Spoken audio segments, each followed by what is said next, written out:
안녕하세요. 삶의 조각들을 함께 붙여보는 시간, 인생, 그렇게 말하다입니다. 우리는 살아가면서 무수한 선택과 순간을 지나옵니다.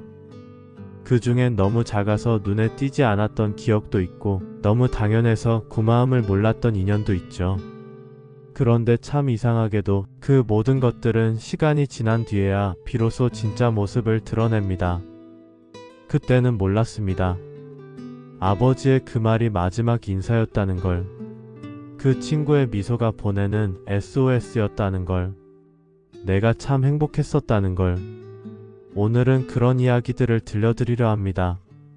시간이라는 마법이 지나고 나서야 비로소 알게 된 것들, 그 속에 숨겨진 마음의 온기와 후회의 무게를 함께 느껴보는 시간이 되었으면 합니다. 지금 조용히 마음을 열고 함께 들어주세요. 사연 1. 아버지의 손. 20대 초반, 저는 세상의 중심에 제가 있다고 믿었습니다. 하고 싶은 것도 많고 하기 싫은 건 절대 하지 않던 시절. 그때 제게 가족은 늘 당연한 존재였고, 특히 아버지는 솔직히 말해 어색한 사람이었습니다. 말수도 없고 감정 표현도 없던 분.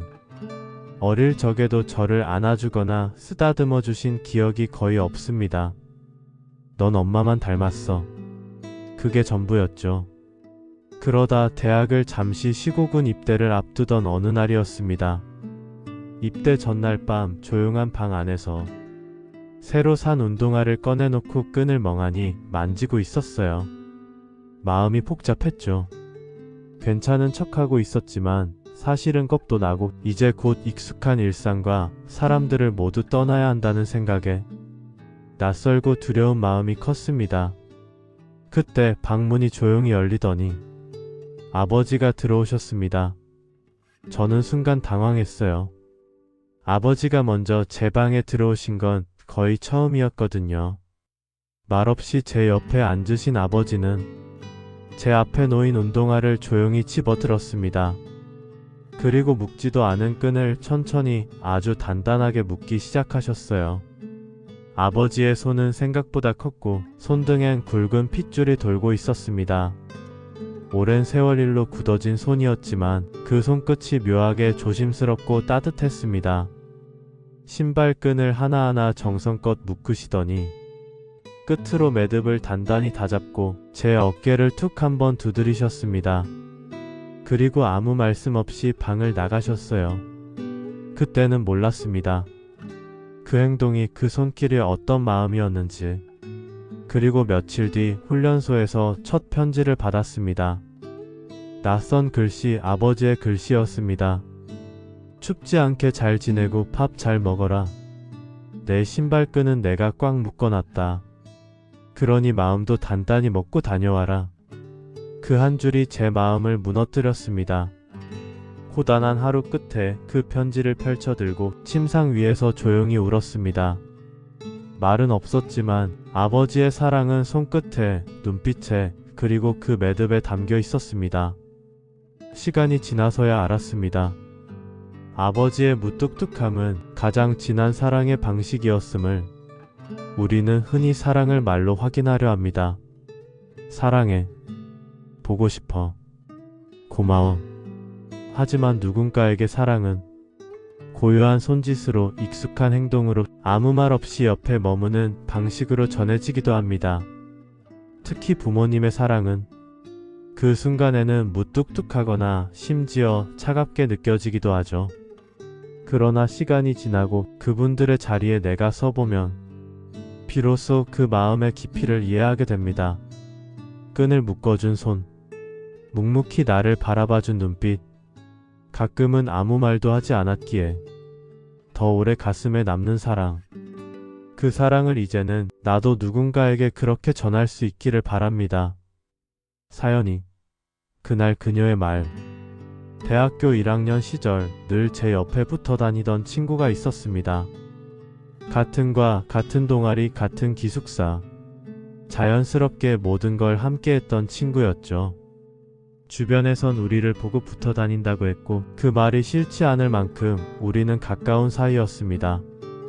하지만 시간이 지날수록 저는 알게 모르게 그 친구에 대해 질투를 품기 시작했습니다. 어딜 가든 밝게 인사하고 사람들을 잘 챙기고 어떤 모임에서도 중심에 서는 아이였거든요. 반면 저는 그런 성격이 아니었습니다. 낯을 가리고 눈치를 많이 보고 어딘가에서도 늘 뒤에서 조용히 웃는 쪽이었죠. 그 아이 곁에 있는 게 점점 버거워졌습니다. 그러다 어느 날 아무런 예고도 없이 사소한 다툼이 벌어졌습니다. 지금 생각해보면 정말 별것도 아닌 이야기였습니다.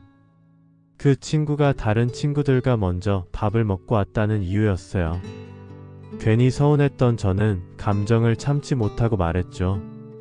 넌 너무 가식적이야. 순간 친구의 얼굴이 굳었습니다. 그리고 잠시 침묵이 흐른 뒤 그녀가 조용히 말했습니다. 나는 그 웃음이라도 없으면 하루가 너무 힘들어. 그 말의 뜻을 그때는 이해하지 못했습니다. 그저 방어적인 변명이라고만 생각했죠. 그 후 친구는 조금씩 멀어졌고 졸업할 때쯤엔 서로 인사도 제대로 하지 않은 채 헤어졌습니다. 몇 년 뒤 SNS에서 그녀의 글을 우연히 봤습니다. 그 시절 나를 가장 힘들게 했던 건 내 마음을 알아주는 사람이 아무도 없었다는 거였다. 그 문장을 읽고 한참 동안 멍하니 화면을 바라봤습니다. 그제야 알았습니다. 그녀의 밝은 모습이 사실은 스스로를 지탱하기 위한 방어였다는 걸. 그 웃음이 얼마나 절박한 것이었는지. 시간이 지나고서야 그녀가 건넨 말의 무게를 이해하게 됐습니다. 그리고 그 미안함은 지금까지도 제 마음 어딘가에 남아 있습니다. 사람은 누구나 보이지 않는 짐을 지고 살아갑니다. 어떤 사람은 그 짐을 말로 꺼내놓고 또 어떤 사람은 그저 웃음으로 감춥니다.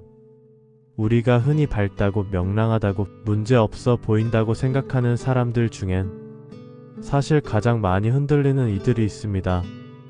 가장 밝게 웃는 사람에게 가장 아픈 상처가 숨어 있기도 하죠. 우리가 누군가의 마음을 완전히 이해하는 건 어려운 일입니다. 하지만 적어도 함부로 판단하거나 그저 겉모습만 보고 단정짓지는 않았으면 좋겠습니다. 시간이 지난 뒤에야 깨닫는 진실들은 때때로 너무 늦게 너무 멀리 와버린 뒤에 우리를 찾아오니까요. 사연 3. 엄마의 반찬통. 결혼하고 나서 독립했을 때 가장 처음 마주한 건 밥상의 빈자리였습니다. 엄마가 해주시던 김치, 가끔 냉장고에 있던 멸치볶음, 그런 것들이 얼마나 큰 의미였는지 그땐 정말 몰랐죠. 신혼 초 바쁜 와중에 대충 저녁을 차리고 남편과 밥을 먹다가 문득 이런 생각이 들었습니다. 엄마는 매일 우리한테 이렇게 밥을 해줬구나. 그때부터 가끔 친정에 들를 때면 엄마가 이것저것 싸주셨어요. 깍두기, 장조림, 나물들. 언제부턴가 제 손엔 항상 반찬통이 들려 있었죠. 그날도 마찬가지였습니다. 엄마가 문 앞까지 나오셔서 이거 데워서 먹어. 멸치는 볶았으니까 그냥 먹으면 돼.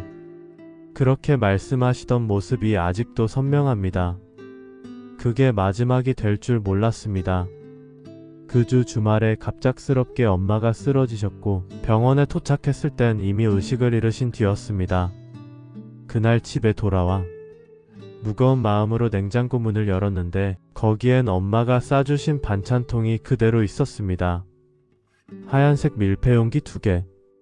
뚜껑을 열자 멸치볶음과 애호박볶음 냄새가 갑자기 너무 따뜻하게 너무 아프게 다가왔습니다. 그 앞에서 무너졌습니다. 울음을 멈출 수 없었습니다. 엄마의 손길이 담긴 마지막 밥상. 그토록 당연하게 여겼던 것들이 사실은 모두 사랑이었습니다. 시간이 지난 지금도 반찬통을 보면 그날이 떠오릅니다. 그리고 아직도 그 반찬을 다 먹지 못하고 남겨둔 그 하얀 용기를 버리지 못하고 있습니다. 사랑은 때때로 아주 소박한 모습으로 다가옵니다. 반찬통 하나, 전화 한 통, 아무 말 없이 내 손에 쥐어준 봉지 하나 속에. 하지만 우리는 그 소중함을 자주 지나치고 그 존재의 무게를 너무 늦게 깨닫습니다. 누군가의 손길이 남겨진 사소한 물건 하나가 어느 날 우리 삶을 붙잡고 놓아주지 않을 만큼 사랑은 그렇게 우리 안에 깊게 조용히 자리 잡고 있었습니다. 우리가 놓친 그 마음들을 오늘 이 시간에 잠시 다시 떠올려 봅니다. 쉬어가는 글, 시간이 지나 알게 되는 것들. 시간은 늘 천천히 가는 것 같지만 지나고 나면 정말 빠르게 흘러간 걸 깨닫게 됩니다. 어느 순간 익숙했던 거리가 낯설고 매일 보던 사람이 기억 속으로 멀어져 갑니다. 그제야 우리는 묻습니다. 그때 나는 왜 더 웃지 못했을까? 왜 더 고마워하지 못했을까? 왜 그 말을 해주지 못했을까? 하지만 너무 자책하지 마세요. 그건 우리 모두가 지나야 하는 성장의 한 과정이기도 하니까요. 그리고 지금이라도 괜찮습니다. 고마웠던 사람에게, 미안했던 이에게 늦은 말 한마디 건넬 수 있다면 그것만으로도 그 순간은 다시 살아나는 것이니까요. 사연사, 형의 노란 자전거. 저에게는 5살 많은 형이 있었습니다. 어릴 때는 형이 늘 모든 걸 먼저 했고 전 그걸 따라만 다녔죠. 형은 자전거를 잘 탔고 저는 보조바퀴를 떼지 못해 울고, 형은 공부도 잘했고 저는 잘 못 따라가면서도 늘 형을 부러워했죠. 초등학교 5학년 무렵 형이 타던 노란 자전거가 있었어요. 형은 그 자전거를 정말 아꼈습니다. 안장이 까지면 검은 테이프로 붙이고 바퀴에 흙이 묻으면 꼭 수건으로 닦아냈죠. 그 자전거를 제가 물려받게 된 날, 형은 아무 말 없이 열쇠를 제 손에 쥐어주었습니다. 잘 타. 딱 한마디였습니다.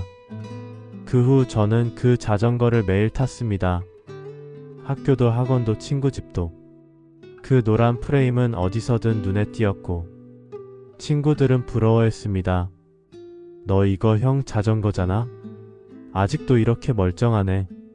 그 말에 저는 괜히 으쓱해졌고 더 열심히 닦고 조심해서 탔습니다. 그러다 어느 날 형의 친구에게서 들었습니다. 너 그 자전거 그거 너 준다고 형이 여름방학 내내 공사장에서 아르바이트해서 산 거래. 그 말을 듣고 멍해졌습니다. 몰랐습니다. 형이 땀 흘려번 돈으로 그 자전거를 샀다는 걸. 그리고 자신은 몇 번 타보지도 않고 조용히 제게 물려줬다는 걸요. 형은 늘 말이 없었습니다. 그저 필요한 순간에 필요한 걸 해주었고 그 이상을 설명하지 않았습니다. 그 자전거는 지금 제 창고에 있습니다. 체인은 녹슬었고 안장은 해졌지만 저는 그걸 버리지 못합니다. 그 자전거는 형의 말 없는 사랑이었고 그 시절 제가 몰랐던 형의 진심이 담긴 한 조각이었으니까요. 가끔 우리는 말보다 행동으로 사랑을 배웁니다. 어떤 마음은 소리 없이 전해지기도 하고 그 침묵 속에 더 깊은 진심이 숨겨져 있기도 하죠. 형제, 자매, 가족 사이의 사랑은 늘 무뚝뚝하고 그래서 더 오해받기 쉽습니다.